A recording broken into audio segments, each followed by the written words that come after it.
안녕하십니까, 황현입니다. 불편한 정치판에 던지는 불편 부당한 질문, 황현희의 불편한 여의도 4월 16일 목요일에 문을 열겠습니다. 바로 첫 번째 순서 여의도 산지 직송 시작해 보겠습니다. 함께해 주실 두 분, 중앙일보 논설위원 강찬호 위원, 중앙일보 신세롬 여당반장 두 분 모셨습니다. 어서 오십시오. 안녕하세요. 안녕하세요. 반갑습니다. 자, 산지에서 올라온 오늘의 키워드 뭘까요? 네, 오늘의 키워드는 조국 평택을 출마입니다. 네. 이 지방선거 카운트다운이 D-40일대로 들어섰습니다. 벌써 오늘로 D-48일입니다. 48 남았죠. 예, 여야 공천도 지금 보면은 평균 한 70에서 75% 공정률 달성해가고 있는 것 같아요. 그리고 이 정치권에서 선거운동 돌입 전에 이 막바지 채비가 한창인데요. 네. 그중 하나로 이제 드디어 일찍부터 미니 총선급이라고 주목받았던 이 재보궐 선거 공천이 뜨겁게 달아오르고 있습니다. 이 여권과 야권 모두 신호탄이 양당 밖에서 터졌는데요. 화요일에 이 한동훈 전 국민의힘 대표의 부산 북갑 출마 선언 소식 이제 손 반장이 전해드렸죠. 그렇죠. 이 한 전 대표와 함께 여권에서는 또 빅샷으로 주목받아온 조국 혁신당 대표. 네, 조국 혁신당 대표입니다. 네. 저희 항상 기사 쓸 때도 조국 혁신당 대표 쓰는데 유상무 같은 거죠. 조국 혁신당 대표. 조국이에요. 네. 네, 그래서 조국 혁신당 대표가 하루 만에 행선지를 발표했습니다. 네. 네, 바로 경기 평택 을에 출마하겠다고 공식 선언했는데요. 출마 영상 잠깐 보실까요? 네. 저는 6월 3일 평택을 국회의원 재선거에 출마하겠습니다. 조국혁신당의 13번째 국회의원이 되어 집권 민주당 소속 의원보다 더 뜨거운 마음으로 내란 완전 종식, 진짜 개혁 완수라는 시대적 과제를 책임지고 실천하겠습니다. 저는 일찍부터 이번 지방선거와 국회의원 재보궐선거의 최상위 목표는 극우 내란 정치 세력을 심판하고 국민의힘을 제로로 만드는 것임을 반복하여 밝혀왔습니다. 동시에 국회의원 재선거가 이루어지는 곳에는 귀책 사유가 있는 정당이 무공천을 해야 한다는 원칙 역시 일관되게 강조해 왔습니다. 예. 기자회견에 기자분들 엄청 많이 오셨다는 얘기 그러니까요. 들었어요. 사실 이제 한동훈 전 대표는 무소속이기도 하고 또 뭐 공식 어나운스 형식으로 진행되지는 않았는데 이 조국 대표의 경우는 이 원내 정당 대표고 또 뭐 제도권 정치 안에 있다 보니까 내가 어디 출마하겠다는 걸 카메라 켜고 국회 본청 회의실에서 이제 어나운스를 했습니다. 근데 전날 이제 저희 후배들이 현장에 있었는데 이 방송 조명도 쫙 켜놓고 조국 대표가 상당히 오래 준비를 했어요. 왜냐하면은 사실 조국 대표 사면복권이 작년 8월이었거든요. 그렇죠. 그러니까 그때부터 사실 처음 이미 정치적 선택을 내가 다시 받아보고 싶다는 입장을 밝혔고 그 다음부터 어디로 과연 갈 것인가 조국 대표가 그게 사실 조국 혁신당의 가장 메인 의제였어요. 8개월 동안. 그러니까 주변에서 얼마나 공식적 비공식적으로 어디 갈 거냐는 얘기를 많이 들었겠습니까. 근데 처음에는 사실 이 부산시장 얘기도 있었고 그죠? 뭐 서울시장도 거론됐었고 이런 맞아요. 광역단체장 얘기가 있었는데 조 대표가 이 재보궐 선거를 통해서 원내 진입하는 걸 선택지로 두고 있다라는 의사를 밝힌 뒤로는 그럼 구체적으로 어디로 어느 지역구에 출마할 것인가에 관심이 집중이 되어 왔습니다. 네, 마지막에 뭐 또 하남 얘기도 있었고, 그렇죠. 뭐 안산부터 부산, 뭐 여러 군데 많은 이야기가 있었죠. 그렇죠. 산을 많이 찾아다녔죠. 네네. 군산, 안산, 부산. 네. 그렇죠. 이게 조 대표가 시기적으로는 4월 14일에 이제 평택을 최종 낙점을 한 셈인데 원래는 4월 초에 발표를 하겠다고 공언을 공경연히 해왔었거든요. 근데 조 대표와 이 혁신당 측근들이 다 4월 초라고 얘기를 했었는데 혁신당 입장에서는 솔직히 여권의 이 매깃격인 민주당의 재보궐 공천판이 어떻게 돌아가는지를 약간 좀 살펴보고 그 다음에 조 대표의 거취를 결정하겠다는 그림이었습니다. 당초에는. 근데 이제 중간에 그 조국 혁신당과 민주당의 합당 무산 사건이 있었죠. 이제 그 뒤로는 사실 양당 간의 선거 연대가 계속 지지부진하고 그 실체가 나타나지 않고 있는 상황이거든요. 그렇죠. 민주당 역시도 뭐 전부 다 공천하겠다 뭐 이렇게 그렇죠. 나오고 예, 있으니까요. 맞습니다. 네. 그리고 이 정청래 대표 입장에서는 사실 좀 민감한 부분이긴 하지만 본인의 정치적 경로를 생각하면 조국 대표와 뭐 공존하거나 병렬 관계에 놓이는 것이 8월 전당대회를 생각해도 그렇고 그 이후 이제 뭐 멀리 봐서는 차기 대선을 생각해서도 그렇고 조국 대표와 병렬 연결되는 게 사실 그렇게 유리하지만은 않은 상황입니다. 한 왜냐하면 몸으로 가는 듯한 분위기인 것 같긴 해요. 지금은. 왜냐하면 친노 친문에 뿌리 두고 있기 때문에 네. 두 정치인이 모두 이제 구여권 지지층으로 일컬어지는 이런 딴지 골수 지지층 이런 지지 기반이 정청래 대표와 조국 대표가 겹치거든요. 이제 그래서인지 아닌지 어쨌든 이 정청래 지도부가 재보궐 공천을 제일 뒤로 밀어둔 상황입니다. 예. 전국 16개 광역단체장 뭐 그리고 중앙정치에서 다 다루지 못합니다만 뭐 기초자치단체장 뭐 광역의회 기초의회 다 공천하고 마무리를 다 끝낸 다음에 마지막에 재보궐 공천하겠다는 거거든요. 그러면 조국 대표 입장에서는 계속 이제 마냥 뭐 민주당 공천판이 돌아갈 때까지 기다릴 수가 없는 상황인 거예요. 이제 그러다 보니까 조 대표가 이제 조국 혁신당 생존과 조국 대표의 정치적 성패를 위해서 빨리 평택을로 이 가르마를 타고 나선 겁니다. 그렇습니다. 어떠세요, 강찬호 의원님? 그 조국 대표의 평택을의 선택 어떻게 보고 계십니까? 뭐 이제 간 보다가 정청래 대표 이렇게 눈빛 보다가 네. 결국은 그거 보고 간 거죠, 뭐. 예. 눈빛 보고 간 거라고요? 눈빛 보고 간 거죠. 예. 왜 그러냐? 왜요, 그게? 간단히 말씀드릴게요. 예. 한마디로 제일 좀 전에 말씀드렸지만 조국 대표가 이제 봐야 되는 건 딴 거 없어요. 내가 어떤 지역구에 가는데 거기 민주당이 후보 내냐 안 내냐. 그다음에 낸 다음에 어떤 후보 나오냐. 요거밖에 없어요. 다 낸다잖아요. 그러니까 네. 그럼 여기서부터 중요하죠. 그러면 평택을은 어떤 후보 나오나 보는데 제가 한 가지만 말씀드릴게요. 그 평택을에 가장 지금 현재 거론되는 사람들 중에 가장 뿌리를 받고 쭉 해온 사람은 유이동 국민의힘 당협위원장이에요. 이분은 진짜 평택 사람이고 평택에 쭉 의원했어요. 이분이 지금 나가려고 하는데 제가 물어봤어요. 그쪽 지금 그 민주당 이병질 의원이 이번에 재판에서 이제 져가지고 날아간 거거든요. 그렇죠. 자, 그럼 민주당 후보 누가 움직입니까? 그랬더니 정말 희한합니다. 민주당 후보 지금 움직임이 없습니다. 그러니까 민주당이 지금 무주 공산됐다는 거예요. 보통 이렇게 안 나오려고 하는 거예요? 아니지. 그러니까 보통은요. 이렇게 네. 선거법 위반 같은 걸로 이제 해당 의원이 이른바 배지를 잃게 되면 네. 당연히 그 당에서 원래 거기 나오고 싶던 후보들이 다 이제 움직입니다. 당연한 거죠. 그래서 네. 이번에 내가 이 지역구 보궐선거 이제 나오겠다. 돌아다녀요 사람들이. 근데 거기는 없어요 민주당이. 없어. 굉장히 좀 뭐 특이한. 김용 부원장 이름도 나오고 있잖아요. 외지인이죠. 그분 왜 지금 오늘 아마 평택 갈 걸요? 아니요, 근데 그분은 이제 김용전- 안산 얘기가. 네, 김용전 부원장은 안산 얘기. 사실 그냥 평택보다는, 김용도 네. 그러니까 네. 지금 평택 후보가 아닌 거예요. 그러니까 평택 자체에 애초에 그 원래부터 거기 기반을 두고 이제 움직이는 사람들이 있어야 되는데 상식적으로는 없어. 무주 공산이 된 거고 지금 김용 이분이 오늘 거기에 출몰은 하는데 그거는 거기 평택 시장 예비 후보들 경력.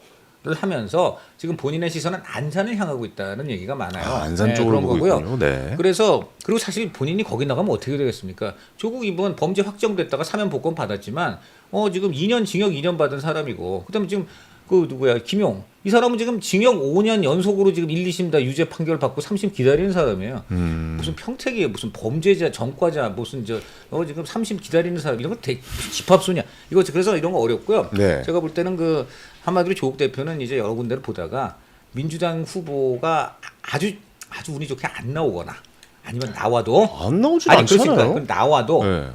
크게 의미가 없는 사람이 나와서 나중에 단일화가 아주 쉽게 되는 지역을 노린 게 바로 이 결과다. 근데 그 근데- 반대 의견도 있잖아요. 예, 근데 그 지점은 민주당 지도부가 이제 전략적 선택을 할 것으로 보이는데 네. 민주당 입장에서는 두 가지 가능성 다 열려 있는 상황입니다. 정말로 큰 후보를 내서 뭐 정말 다자구도로 그냥 경쟁을 할지, 오광구도. 혹은 그렇죠. 혹은 네. 민주당 후보 중심으로 뭐 단일화를 할지 그 가능성은 다 열려 있고 사실 민주당 지도부에서도 지금 여러 가지 얘기들이 나오고 있는데 이 조국 대표가 왜 평택을 선택했냐라는 거에 대해서는 좀 생각을 해볼 필요가 있어요. 첫 번째로 이제 출마 발표하는 날도 얘기를 했지만 기본적으로 원래는 사실 뭐 저희가 기사도 썼지만 한동훈 대표처럼 부산 북갑에 가서 왜냐하면 조국 대표 고향이 부산이니까요.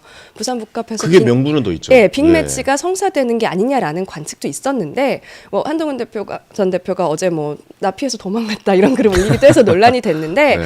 근데 그 전부터 저 현장에서 이제 뭐 조국 대표도 만났는데 그 얘기가 있었어요. 나는 수도권에서 어려운 험지에 가서 이겨서 자생력을 입증해서 이제 소위 이준석 모델로 내가 그 자생력 내가 조국 혁신당의 그 뭐 어디 민주당과의 어떤 정치공학적 단일화를 통해서 내가 서는 게 아니라 그냥 나의 역량으로 수도권에서 원내 진입하는 역량 입증해 보이겠다. 그러니까 네. 저희가 험지가 많냐고요. 그거는 제가 7에서 8% 차이로 이기지 않았어요 지난번에? 네, 그거 제가 총선에서? 조사를 좀 해봤는데 네. 이제 조 대표가 나오면서 국힘 제로 하겠다 나는. 그래서 내가 나가서 국민의힘 당선을 막겠다 그런 의미 있는 지역구에 가겠다고 했어요. 근데 방금 말씀하신 대로 지금 유희동 전 의원이 거기서 3선을 했고 지역 지금 굉장히 많이 갈아놓은 상황이거든요. 그러니까 네. 국민의힘 당선 가능성이 높은 험지에 가서 민주당이 막기 어려운 걸 내가 막겠다. 예, 그 의미로는 정치적 의미가 있어 보입니다. 그리고 그래도 이 평택이 그런 왜냐하면 지역구가 돼요? 18대 국회부터 그러니까 2012년까지는 민주당세가 강하기는 했는데 19대부터 그러니까 2012년부터는 19대, 20대, 21대, 22대 내리 4번을 국민의힘이 당선됐던 데입니다. 거기가. 그리고 이재영 전 의원이 초선 한 번 하고 그다음 유희동 전 의원이 3선을 했고요. 그러니까 이게 예전에 그 평택을 저도 좀 이제 주의 깊게 봤었는데 거기가 이제 그 화성 바로 밑에 이제 그쵸. 반도체 그쵸. 공장이 많이 들어오면서 젊은 층의 유입이 많이 됐어요. 그래서 이제 전 지역 주민이 보수다 이렇게 보기는 어려운데 그럼요. 네. 다만 이제 평택에 송탄 군기지가 있거든요. 그러니까 이제 그런 뭐 군기지 요인 등등으로 여건이고 야건이고 쉽지만은 않은 약간 격전지로서의 그 의미를 가질 수가 있습니다. 수도권이니까요. 상대적인 그 어떤 봐야 돼요. 그러니까 물론 절대적으로 이제 저런 그렇죠. 과거 이력 때문에 꼭 그 민주당이 유리한 것만은 아니다라고 할 수는 있으나 전체적 리스트를 놓고 보자고요. 그러면 평택은 오히려 민주당 입장에서는 상당히 밭이 좋은 곳에 속해요. 하남 만약에 굳이 수도권 하면 하남에 가야지. 하남에. 하남 여기는 저 추미애 전 의원이 2년 전에 1,200표 차로 겨우 네, 이겼거든. 그렇죠. 그러니까 그런 데를 가야지. 여긴 지금 뭐 7, 8% 이상 이긴 데를. 아니 그러니까 그 성질하고 하는 것도 말씀을 끝나고 종합해 보면은 결국 조국 대표는 지금 여러 가지를 다 따져보다가 그래도 제일 당선되기 쉬운 곳으로 선택한 것이다라고 우리가 결론을 내려도 되는 겁니까? 제가 보기에는 두 가지 명분이 있어요. 방금 말씀드린 대로 유희동 전 의원의 이 상당히 탄탄하게 다져둔 이 지역구에 그 당선 가능성을 누르기 위해서 내가 출마한다는 정치적 요인이 있고 두 번째는 민주당 사고 지역구거든요. 말씀드렸듯이 이 귀책, 취재진 얘기를 좀 전해드리면 이 조국 대표가 그렇게 막 당대표실에서 어나운스를 미리 예고를 했습니다. 그 전날 하도 이제 사람들이 조국 어디 나가냐고 물어보니까 그동안 어떤 과정을 통해서 논의가 진행됐고 내가 내일 이렇게 어나운스 할 것이란 예고를 그 전날에 기자단에 거의 500자 가량의 네, 그 안내문으로 예고를 했어요. 그러니까 기자들 이거 취재 안 할 수 없지 않습니까? 내일 조국 어디 나가는지 나온다는데 결론 난다는데 그래서 저희도 밤에 계속 취재를 했어요. 근데 이 다음날 아침에 타지에 나오면 안 되는 상황이잖아요. 근데 마지막까지 취재된 게 평택을과 하남이죠. 하남갑 둘 중에 하나로는 좁혀졌다는 것까지 확인이 됐습니다. 네, 전 네, 네. 언론사가. 네. 근데 이제 보면은 그래서 마지막에 하남갑을 검토했던 것도 맞는데 이 하남갑의 경우는 평택을은 말씀드렸다시피 민주당의 귀책으로 해서 비게 된 곳이에요. 그 유병진 전 의원이 선거법을 봤네. 대법원에서 그 당선 무효형을 선고받으면서 빈 건데 하남갑은 사실 승리하여서 비게 된 저 네. 경기지도사로 예, 가면서. 그러니까 이 정치적 의미로 민주당과의 정치적 의미로는 하남갑보다는 평택을이 조국 대표가 나가게 명분이 더 있습니다. 그리고 또 상대를 얘기했을 때 아까도 유희동 전 의원은 훨씬 당선 가능성이 높고 이쪽은 지금 이용 전 의원 등등이 국민의힘 후보로 거론되는데 정치적 역량이나 이런 뭐 정치적 몸집으로 봐서는 사실 유희동 의원보다는 훨씬 좀 작다고 평가가 되거든요. 아니 그러니까 결국에 그 명분이라는 게 민주당의 귀책 사유로 해서 다시 재보궐 선거가 치러진 거니까 이 명분이란 건 민주당이 후보를 안 낼 명분이다라고 우리가 생각을 해야 되는 거예요? 그러니까 조국 대표의 그동안의 이제 발언 중에서 사실 제일 논란이 된 게 네. 민주당은 귀책 사유가 있는 곳에 내지 말라 그러는데 지금도 그렇죠. 주장하고 조국 있습니다. 혁신당이 예. 도대체 무슨 권한과 자격으로 그런 얘기를 하는지 의문이라는 민주당 분들이 많아요. 그 조국 혁신당은 그러면 뭐 귀책 사유 없어요? 우선 조국 이분 자체가 지금 그 유죄 판결 받고 실형 살고 있다가 이재명 대통령의 은전으로 사면 복권된 거 아니에요. 원래 민주당이나 이 야권에서 민주당 계열 정당들이 윤석열 정부 때 가장 비판하는 것 중에 하나가 이거예요. 김태우 강서구청장이 그 2022년 지방선거에 당선돼서 구청장이 됐는데 이후에 그 재판을 받다가 대법원에서 유죄가 나서 그 구청장직을 상실했어요. 그러니까 조국하고 똑같아요. 조국도 일단 이번 총선에 당선돼서 국회의원 하다가 네. 최종적으로 대법원에서 형이 확정됐기 때문에 금배지를 잃고 이제 깜빵 갔어요. 김태우 이분도 구청장 당선돼서 하다가 이분도 대법원에서 이제 형이 확정돼가지고 유죄가 확정돼서 이분은 깜빵 간 건 아니지만 이제 구청장을 잃었어. 그런데 윤석열 정부 국민의힘이 그렇게 해서 구청장을 잃은 이 사람을 사면 복권해주고 다시 또 보궐선거에 냈습니다. 강서구청에. 네네. 이거에 대해서 굉장히 민주당이나 이쪽 야권에서 그때 반발했어요. 이게 말이 되냐? 법의 판단에 의해서 이제 그 구청장이 잃은 사람을 바로 사면 복권하고 또 그 같은 임기 내에 그때 난리 말이 났었죠. 되냐? 예. 이랬단 말이야. 지금 그 총선까지 지금 영향이 갔잖아요. 근데 지금 조국도 똑같아요. 조국 이 사람도 지금 이번 총선에서 당선돼서 국회의원 하다가 그 2년이라는 그리고 범죄 내용도 굉장히 파렴치한 내용이야. 그래갖고는 지금 깜빵 살다가 한번 복권됐으면 그냥 그거 반성하고 성찰하고 있는 게 상식이지. 민주당 스탠다드에 따르면. 그런데 같은 회기에 또 나오잖아요. 다시. 이거야말로 나는 귀책사에 충분히 물을 수 있는 부분이고 네네. 그런 마당에 지금 저 얘기하는 건 그냥 긴 소리 필요 없어요. 한마디로 나 가니까 민주당 공천하지 말아줘. 네. 이 얘기를 지금 돌려 말하는 것인데 명분도 없고 알겠습니다. 너무 속이 보인다. 네. 이렇게 보여요. 조국 대표는 뭐 안 좋은 일 있으셨어요? 아니 그렇지 않습니다. 저는 그렇지 않고 그래서 안 좋은 일이 뭐가 있어요. 저 이렇게 말씀드렸어요. 네네. 나 저한테 이렇게 아니 민주당 편이세요? 나 이거는 민주당 편입니다. 왜냐하면 아니 맞잖아요. 민주당 말이 맞다. 아니 왜냐면 귀책 그러니까 이런 얘기는 사실은 국민의힘이 해야 돼요. 그렇지 않습니까? 국민의힘이 민주당에 요구할 수는 있다고 봐요. 근데 조국당은 요구할 자격이 전혀 없어. 오히려 본인이 지금 나오면 좀 오히려 본인들 스탠다드에 안 맞는 거라 이 말이야. 아니 근데 그냥 저는 개인적으로 좀 궁금한 게 조국 대표도 사실 대선급 주자잖아요. 그렇죠. 물론 한동훈 대표도 이제 뭐 대선급 주자로 손꼽히고 있는데 부산이 오히려 조국 대표에겐 더 명분이 있지 않나라는 저는 생각을 하면 이제 부산 출신이고 뭐 이전에 노무현 전 대통령도 부산을 기반으로 그럼요. 해서 대통령이 아, 그럼? 되신 거고 그러면 그 대선 그냥 큰 판을 바라본다면 오히려 부산에 도전을 해보는 게 어떨까라는 생각을 저도 하는데 근데 이번에 네네. 조국 대표가 그렇죠. 거기에 말씀하시기를 대해서 민주당에서 나가지 민주당에서 말라고. 네. 왜 이렇게 왜 웃어요? 아 그것도 너무 난 저도 그게 한 마디만 더 들려. 그게 너무 재밌어서. 네. 민주당에서 내가 그 부산에 나가는 거 별로 좋아하지 않는다. 하지 말라고 했다. 아니, 뭐 이런 식으로 나는 얘기를 했단 이것도 말이죠. 너무 이상한 게 예. 본인이 뭐 큰 소리 내면서 민주당 보고 특정 지역구에 후보 내지마 하던 사람이 오히려 민주당에 와가지고 당신 여기 나가지 마세요 한다고 또 안 나가잖아요. 이것도 되게 이상하지 않습니까? 앞뒤가 안 맞잖아요. 그러면 바꿔서 네. 이제 이야기를 좀 바꿔서 그럼 네. 민주당에서 조국 대표님 부산 나가세요 하면 부산으로 나갈까요? 그러니까 그런 생각도 좀 한번 해봐요. 지금까지 한 언행하고도 맞지 않는데 저 네. 얘기를 왜 했느냐 한마디로 이런 거죠.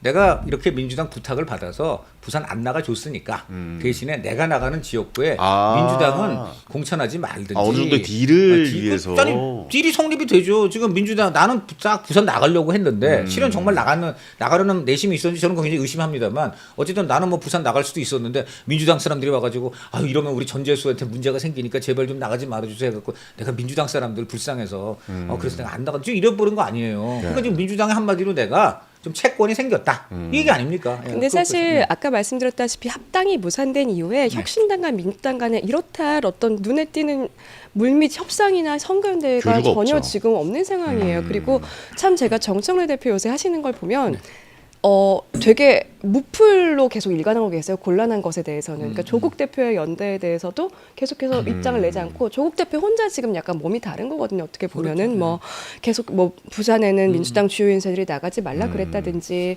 그리고 또 민주당 여기는 민주당의 사구 지역구라든지 여기는 무공천해야 되든지 계속해서 조국 대표는 민주당 관련 메시지를 내고 계시지만 민주당은 지금 공식적으로 어떤 얘기도 하지 않고 아까 그럼요. 말씀드렸다시피 계속해서 재보선 공천을 뒤로 미루고 있습니다. 다만 현재로서는 민주당이 재보선에 평택을에 공천을 하지 않을 가능성은 제로에 수렴해 보입니다. 무공천은 거의 네, 그건 안 전 되죠. 지역구 공천을 지금 국민의힘은 사실 한동훈 대표 지역구에 공천을 한 해 만에 하는 당내 논쟁이 있잖아요. 네. 근데 민주당은 그게 아예 없어요. 없죠. 그래서 그건 안 무조건 했지. 공천을 네. 한다는 그럼, 지금 그 방침을 기본으로 하고 있기 근데 때문에 공천 후 단일화 이야기는 분명히 나올 거잖아요. 그거는 상황 지켜봐야 됩니다. 만약에 단일화가 얘기가 없이 정말로 지금 황교안 전 대표도 평택을에 출마 선언한 상황인데 진짜로 오자구도가 될 수도 있어요. 김재현 후보, 진보당 후보도 김재현, 황교안하고 국민의힘 민주당 후보의 조국까지 평택을에 지금 오자구도가 형성될 가능성이 상당히 높은데 사실 이 조국 대표가 마지막에 하남갑이랑 평택을 고민할 때 제가 봤을 때는 한 가지 좀 걸림돌로 생각했던 거는 이 김재현 후보를 신경을 쓰지 않을 수 없었을 거예요. 실제로 김재현 후보도 지금 비판에 진보당. 네, 예, 조국 깊이를 대표가 높이고 있어요. 조국 대표가 이 출마 선언 하자마자 철회하라고 공식적으로 요구했거든요. 뭐 명분 없다. 뭐 이런 그렇죠. 식으로 왜냐하면 얘기했죠. 조국 대표의 지금 정치적 스탠스는 민주당보다 더 왼쪽에 있는 이 그 세력을 자기가 모아서 가겠다는 건데 어떻게 보면은 쫑나는 선택을 한 거잖아요. 뒤통수 친 근데요. 거지 뭐. 뒤통수. 네, 그래서 사실 그런 이제 진보당, 민주당, 혁신당 간의 이런 어떤 선거 논의, 선거공학적 논의가 앞으로 계속 진행된 걸로 보이고 거기에 따라서 조국 대표의 입지도 달라질 것으로 보입니다. 근데 아까 정청래 대표에게 잠깐 해드리면은 송영길 지금 전 대표의 공천에 대해서도 계속 아무 얘기도 하지 않고 그냥 뒤로 미루는 전략을 쓰고 있거든요. 왜냐하면 민주당은 아쉬울 게 없어요. 조국을 향해서건 뭐 송영길을 향해서건 지금 정청래 대표가 키를 쥐고 있는 사람이기 그렇죠. 때문에 네. 예, 그 결정을 이렇게 늦춰가면서 여러 가지 선택지를 고심하고 있는 것으로 그래서 보입니다. 송영길 대표가 굉장히 지금 아주 화가 나가지고 미국 미국 가버렸거든. 가셨죠. 예. 내가 보니까 미국은 보니까는 이렇게 좀 상황이 난처하고 화가 나는 분들이 많이 가는 곳이지. 송영길 전 대표, 장동혁 대표도. 예. 미국 입장에서는 당신들은 힘들면 우리한테 오나요? 이런 것 같고요. 네. 그 송영길- 미국이 많이 품어주대요. 아유, 미국 한번 가야 되지 않으세요? 네. 가봐야 될 것 같아요. 망명 지금 근데 워싱턴 특파원들이 네. 죽을 지경인 게 그러지 않아도 미국 이란 전쟁 때문에 네. 이거 좀 취재를 많이 해야 바쁘죠. 되는데 네. 이것도 그래도 신경 안 쓸 수 없는 사람들이 계속 오니까 이거 목미 이제 이런 건데 네. 지금 송영길 전 대표 얘기 조금만 하면은 정청래 저 대표 속마음은 주기 싫은 거죠. 주기 싫은 건데 그 더군다나 최근 송영길 전 대표 행보가 친청들이 정청래 대표 쪽에 볼 때는 노골적으로 친명 후보 밀어주기를 했어요. 전북에는 김관영, 그 안호영 두 사람 만나가지고는 단일화를 추진을 했고, 그 다음에 저 충남에서는 양승조, 그리고 전남에서는 김영록. 그래가지고 친명 후보들을 다 대놓고 가서 밀어주고 이러다 보니까 친청 쪽에서 아니 겨우 복당한 분이 무슨 지금 경선 개입이냐, 공천 주면 안 된다. 이게 급부상을 한 거야. 네. 그러다 보니까 지금 사실상 인천은 텄고요. 송영길의 인천 상륙 작전은 사실상 지금 저지되었고. 하남 얘기도 나오던데요. 그러니까 그거 하나만 아니면 네. 지금 광주 얘기가 나오는데. 광주는 너무 아니 싫어하시잖아요, 근데 송영길 대표. 제가 한마디만 말씀드리고 지금 게스트 네네. 기다리시니까 마무리하는데 송영길 전 대표 평택에 보낼 수도 있어요. 아, 네. 평택으로. 그럼요, 그 가능성도 열려 있습니다. 그게 오히려 예. 대박이다. 네, 그거는 생각보다 대박이네요. 대박이다. 네. 근데 저는 안 그럴 것 같은데. 그건 그런데 이제 아니, 앞으로 그건 지켜봐야겠고 굉장히 정청래 내가 볼 때 대표가 쓸 수 정청래 있는 대표 카드가 생각하고 다른 것 그만큼 같은데. 많다는 겁니다. 우리 재치 있는 심세롬 반장의 멋진 이건 그렇습니다. 아이디어. 그럼 민주당 무공천은 없는 일이죠? 예, 그렇죠. 네, 무공천은 없다고 봐야 현재로서는 되는 얘기죠. 제로입니다. 알겠습니다. 현재로서는 네. 가능성 제로. 네. 아, 무공천 가능성 아유, 제로다. 공천하면 안 되죠. 공단이 지금 그럼 민주당에서 가장 일찍 공천 받으신 광역단체장 후보를 그럼요. 저희가 네. 곧 모시겠습니다. 예. 최고의 전략 공천 그렇죠. 나왔습니다. 아니 그럼 민주당 그러면 안 되면 국민의힘도 부산 북갑 아니 그건 당이 결정을 공천해야 돼요? 하는데 네. 이런 건 있죠. 무공천 나중에 안 된다면서요? 끝까지 단일화를 안 할 사람으로 한다는 거는 정치적 유연성이 좀 떨어진다.